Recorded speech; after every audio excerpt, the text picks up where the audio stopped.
Dugmad su jedna od ključnih stvari našeg web sajta jer imaju veliki uticaj na korisničko iskustvo i konverzije. Sam dizajn dugmeta je jedan od najlakših načina kako možemo da razlikujemo amaterski od profesionalnog dizajna.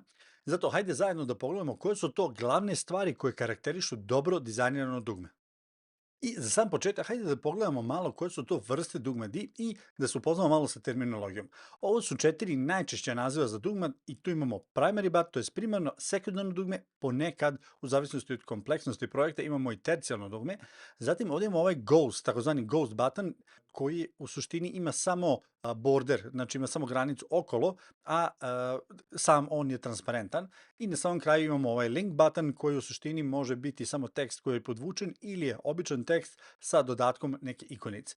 Tako da na ovaj način vidimo koje su to različite kategorije i jako je bitno da nikada nemamo dva ista dugmeta jedno do drugog. Znači uvek je jedno primarno, a drugo je sekundarno. Znači nikada imamo dva dugmeta koji imaju isti dizajn. I sada imamo ovde, imam za vas jedan pro tip što se tiče ovog Ghost dugmeta. Ovo je, na primjer, jedna standardna hero sekcija da imamo primarno dugme i imamo ovaj Ghost button.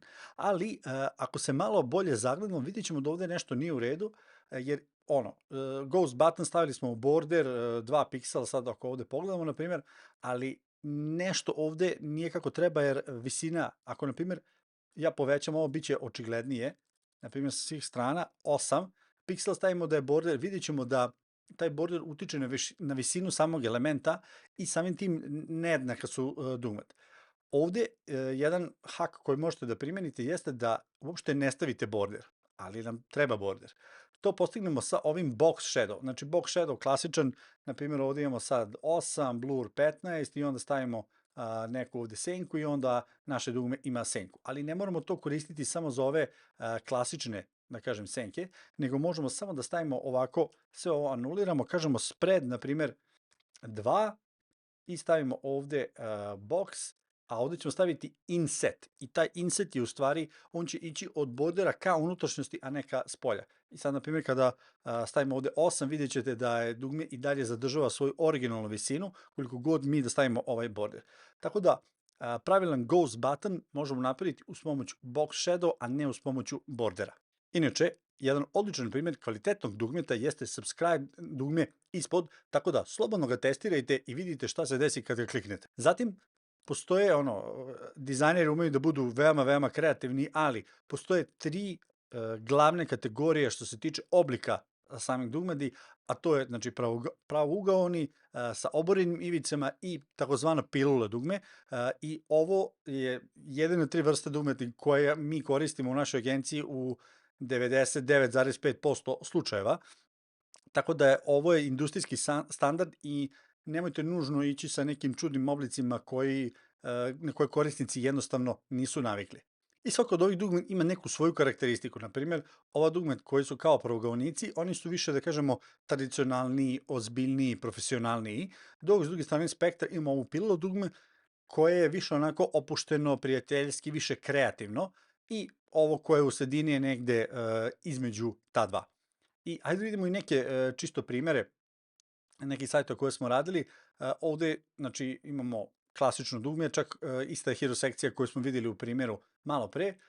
Zatim ovde imamo track detailing, request a free quote, i tu imamo tu sa pravougaonicima. Isto ovde imamo, znači, ovde se jako lepo komplementarno je sa ovim serifnim fontovima koji imaju ove kvržice i kvačice, tako da želimo da imamo neku profesionalnost. Zatim ovde imamo one koje smo rekli da su između negde sa zaobljenim ivicama i ovo je možda čak jedno od najpopularnijih dizajna za dugme. Zatim ovde za Le Lift imamo kao pilula dugme sa kombinacijom sa ikonicama, jedan shop now, i ovde imamo isto, na primjer, book now.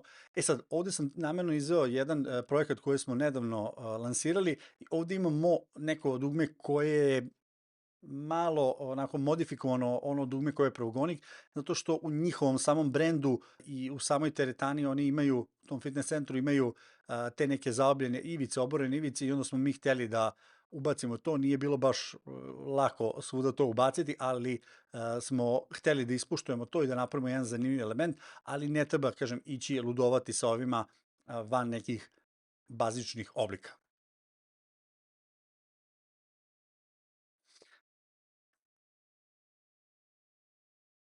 Zatim, ovde imamo dva dugmeta. Jedno je dugme gde imamo padding 16 piksela svuda okolo i ono nekako ok, ali izgleda malo onako zdepasto.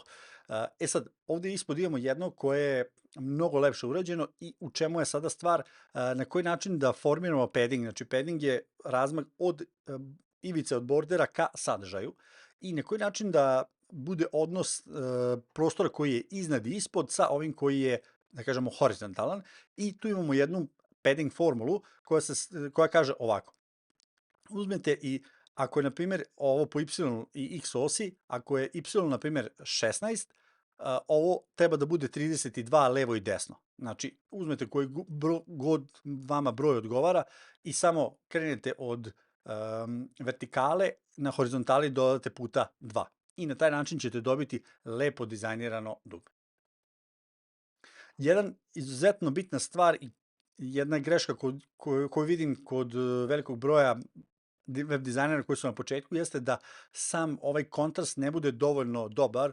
Jednostavno uzmu se neke brand boje, stave se i onda jednostavno čitljivost ne bude dobra. Ovde čak imamo i ovaj kontrast checker, tako da možemo odmah će nam prijaviti da kontrast ovde nije dobar. Jedna stvar koju možemo da uradimo, ajde kažem, dve stvari. Jedno je da potamnimo za početak, na primjer, tekst i onda će ovo poboljšati kontrast, s tim da bi ovde bilo dobro da se još malo posvetli ovo dugme u tom nekom smislu, da bi bili sigurno onako, ako uzmete oči pa začkiljite ili kao kada bismo stavili blur preko svega ovog, da možemo da jasno pročitamo šta ovde piše, a sa druge strane možemo da idemo u obrnutom smeru, da bude tamna pozadina, a sve to tekst. I ovde je bitno da zapamtite da kod dugmeti postoje dva kontrasta. Jedan je kontrast teksta naspram pozadine dugmeta, a drugi kontrast je samo dugme u odnosu na okolinu u kojoj se ona nalazi. Po tim najpre mislim na samu pozadinu tog dela sajta i samo dugme treba da iskače i da bude lako onako uočeno što se tiče ostatka sadržaja koja se nalazi okolo. I ovde je jako bitno da se dugme ponaša kao dugme, a jedna od tih stvari jeste da kada pređemo mišem da se nešto dogodi kako bi korisnici znali da je to klikabilno i da mogu da kliknu.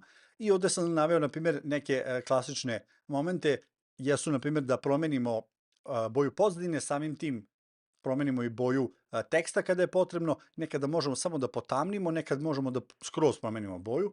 Zatim ovde možemo da imamo neke hover animacije koje mogu da budu onako opet suptilne, ali da daju indikaciju da je klikabilno. Zatim možemo da promenimo čak i oblik dugmeta, da on iz pravougaonika ode u pilula dugme i ovde možemo da imamo, na primjer, kao što smo malo pre vidjeli, senku, s tim da ovde možemo čak senku da promenimo da ona može da bude ta kao standardna neka senka ili možemo da imamo da ne bude blur, nego da napravimo neki moderniji fazon, tako da senke mogu da budu oštre na ovaj način ili mogu da budu onako realističnije.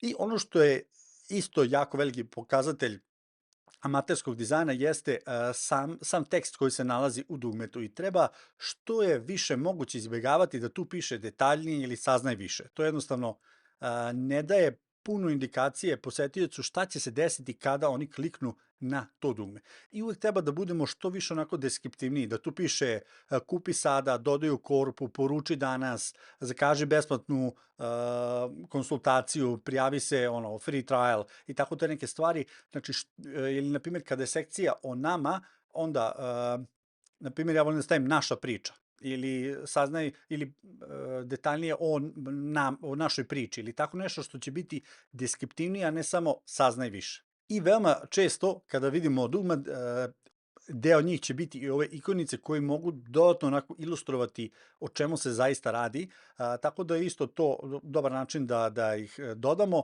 i da obogatimo to naše dugme.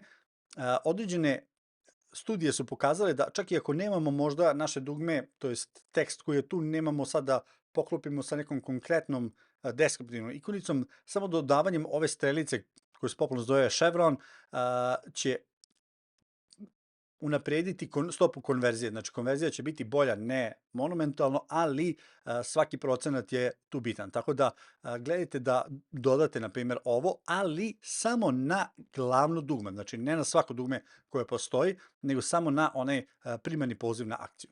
E sad, što se tiče veličine samih dugmadi, Apple je davnih dana propisao da samo dugme ne bi trebalo da bude manje od 44 piksela, što po visini, što po širini, tako da uzmite tu u obzir. I ono što ja volim da radim jeste da kad imam dugme koje zauzima svoju neku širinu, na mobilnim uređajima gledam da ono bude 100%, kako bi bilo lakše da se klikne, i tu imamo taj onaj fat thumb efekat debelog palca, da treba da osiguramo da dugme ima dovoljno prostora oko sebe, pogotovo iznad, da bi lako moglo da se klikne.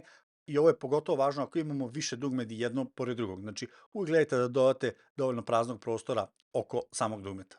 I ovo su bili neki glavni savjeti na koji način možete da postignete da vaša dugme izgledaju profesionalnije, da poboljšate korisničko iskustvo vaših posetioca i da oni urade onu akciju koju smo mi namenili na tom sajtu. Kada se radi optimizacija za konverzije, takozvani Conversion Rate Optimization, skraćeno CRO, jedna od prvih stvari na koje se obraća pažnja jeste upravo optimizacija ovih dugmadi koji su ključni na našoj landing stranici. I nadam se da će ti ovi savjeti pomoći da radiš posao koji voliš, a ne koji moraš.